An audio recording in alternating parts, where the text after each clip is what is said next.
Greetings from the luxurious Pilot Travel Center of Houston, Texas. Completed my first drop today for my first load. Got it delivered successfully a few miles from here. Made our way through California into Arizona, New Mexico, and got it delivered today around 6 p.m. Pacific, so about 8 o'clock Central Time. So everything went pretty well. My trainer's pretty cool. He pretty much just lets me do my thing. He doesn't kind of intrude too much, just a few pointers here and there as far as maybe when to shift down or when to shift up when you're on the freeway. But for the most part, it's going really well. I'm doing all the driving. I know of some trainers who say, oh, they're going to train or they're going to drive the whole first day, show you the ropes, but this guy's just kind of letting me do my thing and has confidence that, you know, I paid $5 grand to get this school done, and now I am, you know, obviously capable. I don't know everything. You never know everything, but I'm on my way, at least to start. So, fortunately enough, my grandparents live in Houston. Of all places I went for my first destination, and I just finished having some dinner with them. It was McDonald's inside the travel center, but it's better than nothing. And it was really cool kind of catching up with them. They do a lot of motorcycling, so they know a lot about you know, truck stops and life on the road and all that stuff. So I'm just kind of stoked to be where I am. You know, sleeping in the cab. You know, you're in there for about 10, 11 hours a day. You got about 2 hours to yourself, and then you got to hit the hay and you know, get back on the road. So, you know, it's good to get a good night's sleep, obviously, in any situation, but especially when you have to drive 10 hours a day the next day. It's only my third day and slept in the truck twice.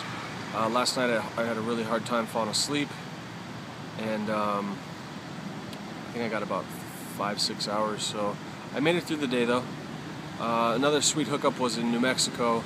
My trainer needed to get some things from Walmart, so we went into the Walmart, and I didn't really know what I was even looking for, but I kind of putzed around and found like their clearance shelf where they were selling some beef jerky, not like almost expired, but discontinued, and I ended up buying all of it. It's like 58 bags, and they were $1 each. The stuff that usually sells for like $4, $5, $6 at a regular gas station, so I took that upon myself to embrace that opportunity. So that should last me maybe a month or two. Of course, too much sodium, whatever, but you got to have the protein while you're on the road, mixed with some fruit, and you should be good to go. So I'm trying to minimize my expenses, of course, but overall, I'm still just getting used to the lifestyle. You know, you don't eat as much, so, you know, using the bathroom is not always easy either. Walking 100 yards to get to the bathroom when usually it's right around the corner in your house. It's definitely something different, but you gotta do what you gotta do. And another thing is, I had totally considered doing doing solo when I first considered this job, just to make sure, you know, I could do it by myself. But now I've also been told after you're out with a trainer, you don't really want to go out by yourself.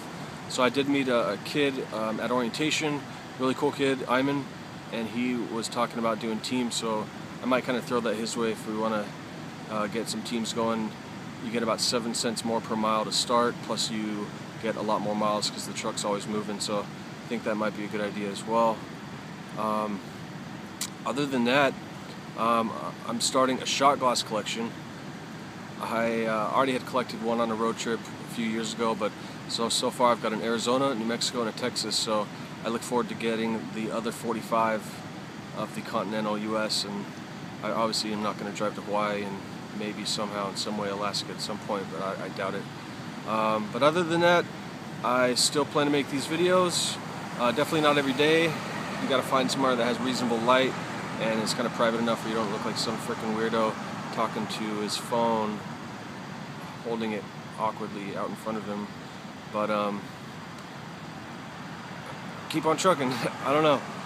I'll probably at least do a video at the end of each delivery, just kind of recap.